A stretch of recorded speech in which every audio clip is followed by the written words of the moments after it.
All right, let's pick up where we left off here. A couple of final comments I want to make about sampling. So things to keep in mind: what percentage of people who were asked to participate actually did so? Is it a low percentage? Because if a lot of people did not participate, then that would be a red flag. So is the percentage of people who could have participated a low number? Did the researchers choose people to participate in the survey, or did they participate by themselves? So voluntary participation can sometimes be a red flag. Participation. Now, having said that, when you ask somebody to participate in a research study, it's always got to be voluntary anyway. But were they recruited in some way by the researchers? Did the researchers go out and find people and ask them to participate? Or did they just sign up like on an internet poll or something along those lines? So who we select is really important. All right, let's look at a couple more examples here, identifying possible biases from each of these situations. A survey of college students' music preferences asks, do you like rock music or another genre? So what kind of bias would happen here? Is this a measurement bias or a sampling bias? Well, hopefully you would say measurement bias, because this would, the way the question is phrased, do you like rock music or another genre? We're obviously trying to get them to say rock music. That would be an example of a non-neutral or maybe a leading question. So that would produce measurement bias. More people say rock music than maybe otherwise would if we just said, what is your favorite type of music?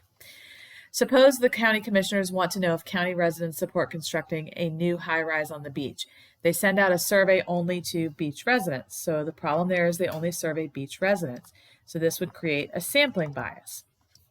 All right, they didn't survey everybody that's affected in the county.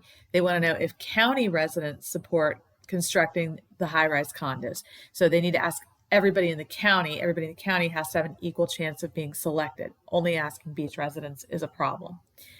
Suppose you want to estimate the mean GPA of all students at your school. To do this, you set up a table in the library asking for volunteers to tell you their GPAs. Do you think you would get a representative sample? I would say no, because this is voluntary response. So everybody does not have an equal chance of being represented. Only people who would be in the library or even have a chance to be asked what their GPA is. The other issue here is that this is self-reported data. So not only, I would say, is this going to create a sampling bias, right? Because we're only asking people as they show up in the library, so it's not representative of everybody on campus. I would say because it's self-reported, we're probably going to have a measurement bias as well, because people are probably not going to be honest. If you're just asking them their GPA, do you think they're going to tell you the truth if it's a low GPA? Probably not. So I'd say you got a lot of issues with that. A teacher at a community college sent out questionnaires to evaluate how well administrators were doing their jobs. All teachers received the questionnaires, but only 10% returned them.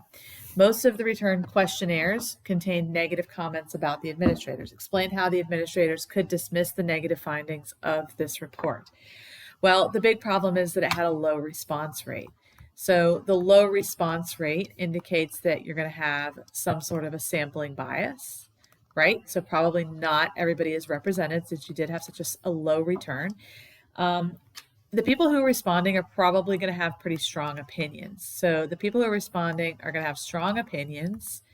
And so this is going to create a measurement bias. So for this reason, the report is probably not very useful. A phone survey asked whether Social Security should be considered or, let me read that again. Social Security should be continued or abandoned immediately. It's a pretty loaded question, right? Abandoned immediately. I would say that's not a very neutral question, the way they phrased that. They also only asked landlines.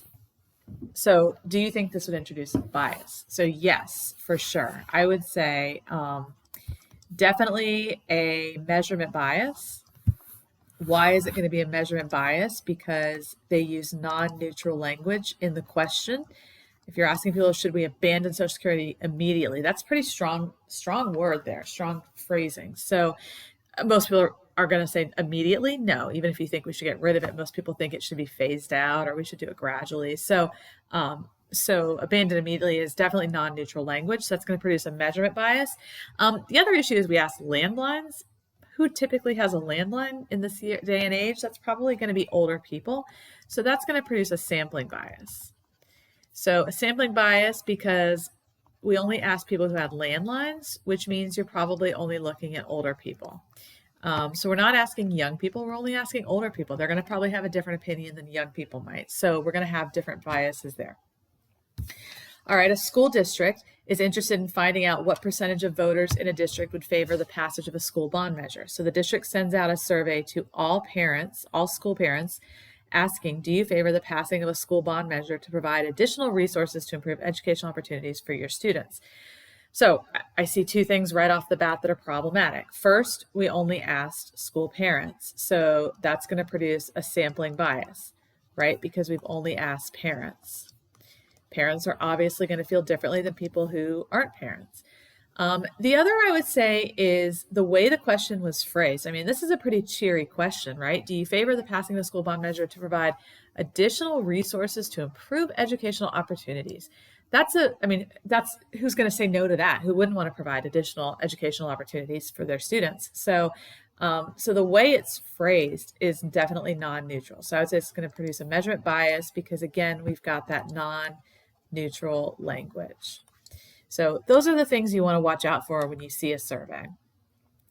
The best way to avoid bias is to create what's called a simple random sample, or basically a random sample. Anytime you see the word random, that's a good thing. That means you draw subjects at random from the population without replacement. Okay, you don't have to worry too much about what we mean by without replacement. We pull them from the sample or from the population. They theoretically don't go back into the population to be selected again. A random sample is one in which every member of the population, however, is, equally likely to be chosen for the sample. And that's very, very important. Ideally, we want these samples to be random because that will get us the best chance at making sure everybody is represented. A true random sample is difficult to achieve. Researchers and polling companies try to do this as best they can. Researchers spend a lot of money to get polling companies to do this, but a true random sample is often hard to achieve. Statisticians have developed methods for producing random samples that can be used to estimate characteristics.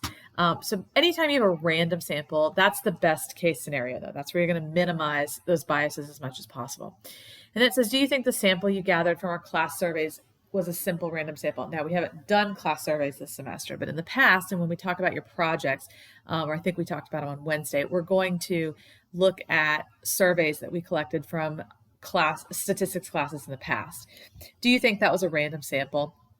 And I would say no, probably not, because in our projects, your population is probably going to be all Flagler students. So if we took a survey and we only selected students who were taking statistics, then that would not be a random sample, right? So only students in stats classes took the surveys. And so that means that it definitely was not a random sample. We didn't randomly go out and survey everybody from our population.